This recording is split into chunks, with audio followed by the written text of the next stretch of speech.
this post. So question now is, would you have the courage, the guts and nerve to file cases against these persons who were instrumental in you getting this ombudsman post? I think that is not I mean, cases are there because they have to be filed. And if the evidence is out in the open, it's already established, what stops us from doing the right thing? But we will do what we have to do.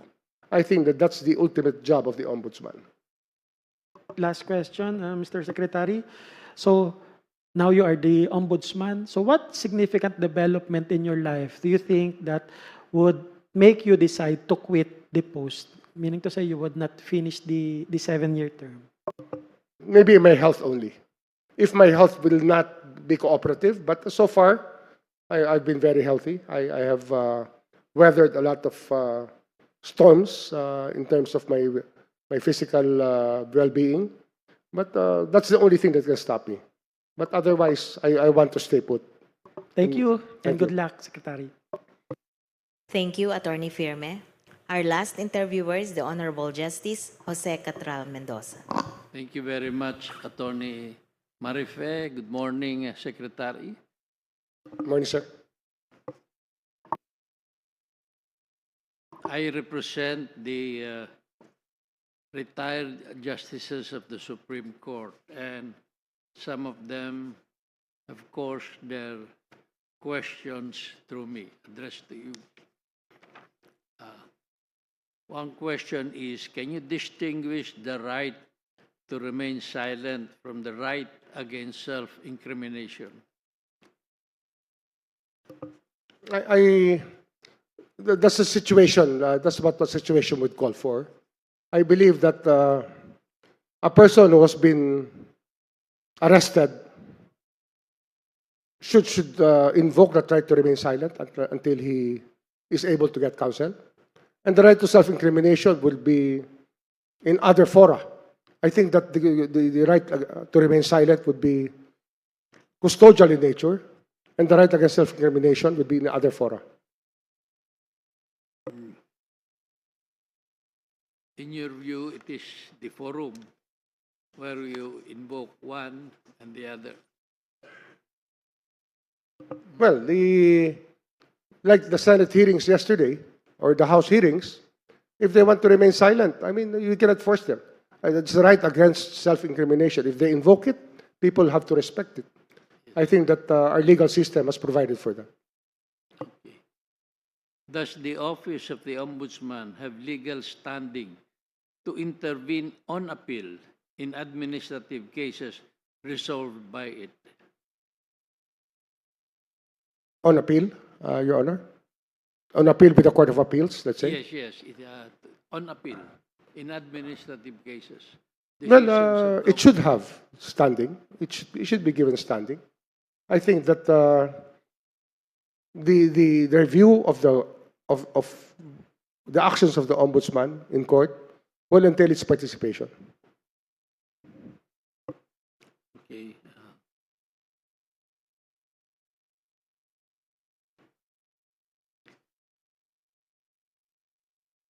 Can the doctrine of condonation be applied motu proprio by the Office of the Ombudsman?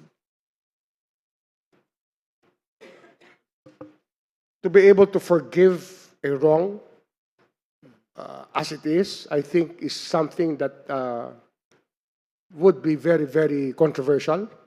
That can only be done if a person is to become a state witness or a whistleblower. Then we can condone what they have done in the past. But as a power itself, I think only the courts should be doing that.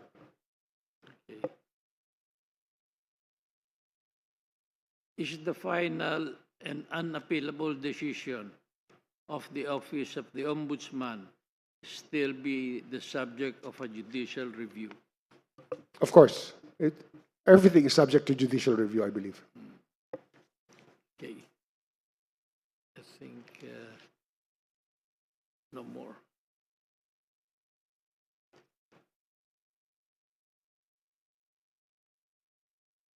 Executive Order number 226 institutionalized the doctrine of command responsibility.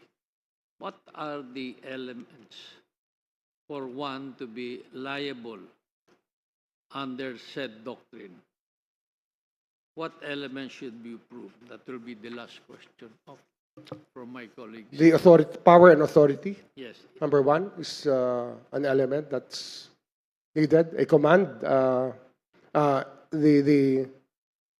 that power and authority is used for a decision by the people under the said authority, and that the authority would have to stand by the actions of those under him.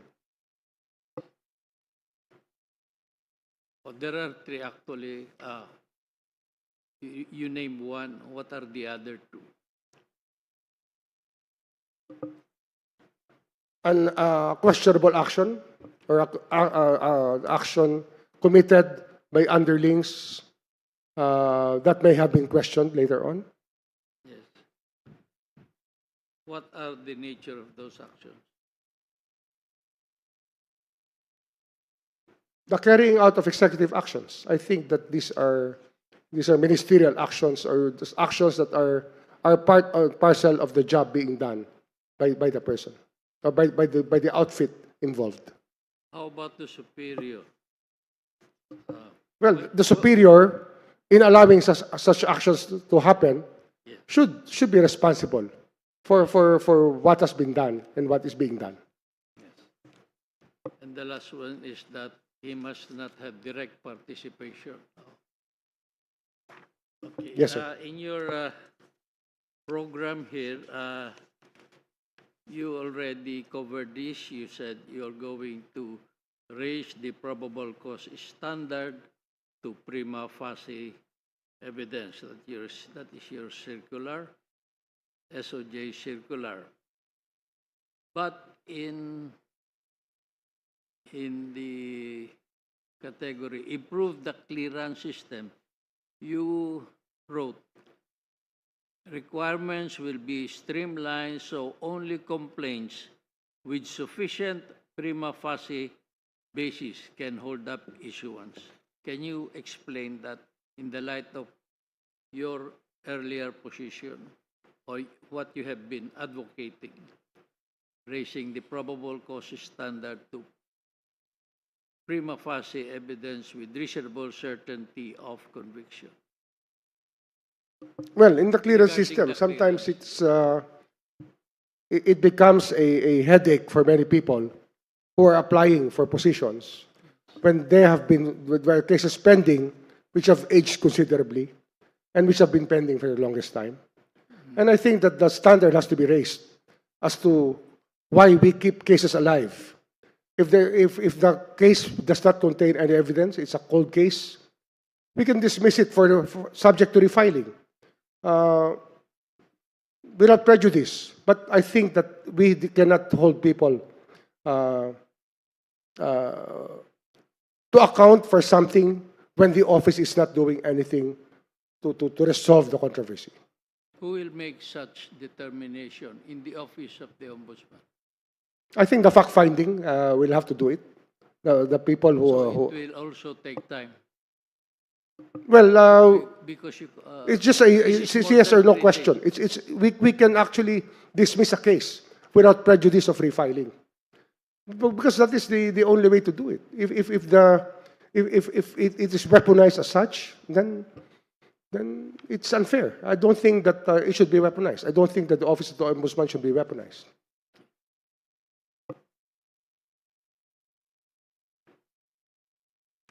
Okay.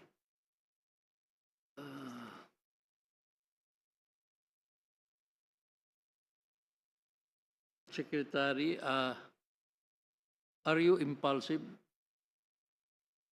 No, sir. No.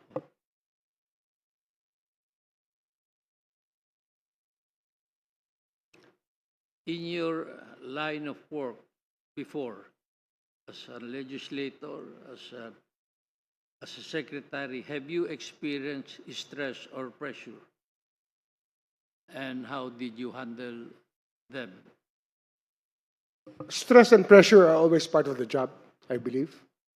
As a legislator, during the corona hearings, there was a lot of pressure on us to follow Malacanang, but I refused. I just had to take it on the chin, if whatever they wanted to happen.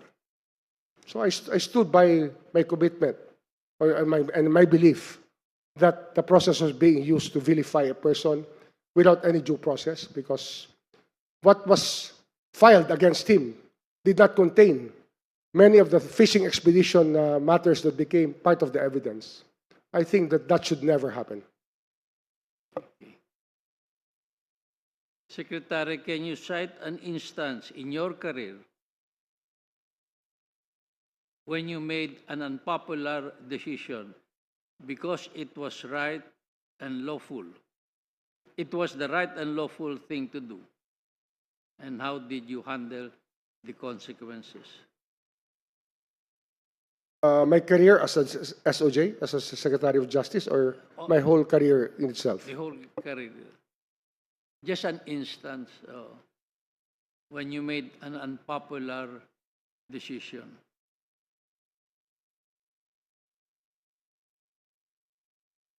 Well, as governor, I had to fire people who were there for the longest time, but I just had to do it. It's very unpopular. I mean, for the old timers in the capital, they frowned upon my action, but I think I was proven right.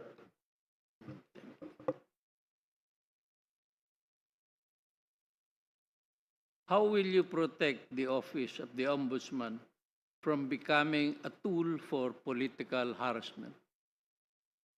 As I said in the opening questions, Yes, we cannot allow the office of the Ombudsman to be weaponized by anybody. It should not be a tool for political battles, but people who want to really file a case should produce the evidence needed and should assist the Ombudsman in coming up with the evidence. And if there's no evidence, then we have to dismiss these cases.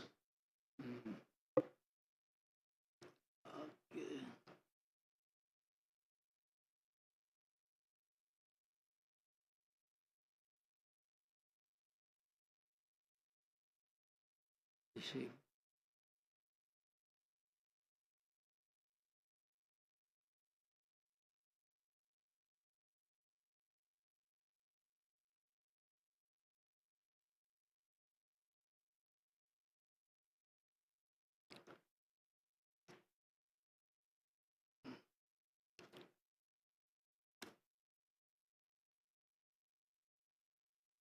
Secretary, what is emotional quotient, if you know?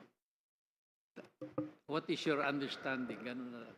Emotional quotient is EQ, or they call EQ, is a trait of a person who knows how to, in dealing with his peers and fellow man. I think that the sensitivity is very important in how we treat our peers and our fellow men. And that's the emotional quotient that is required from many of us in the jobs that we do, and probably most demanded from a politician. Do you possess such quality? I would believe so, sir. Thank you.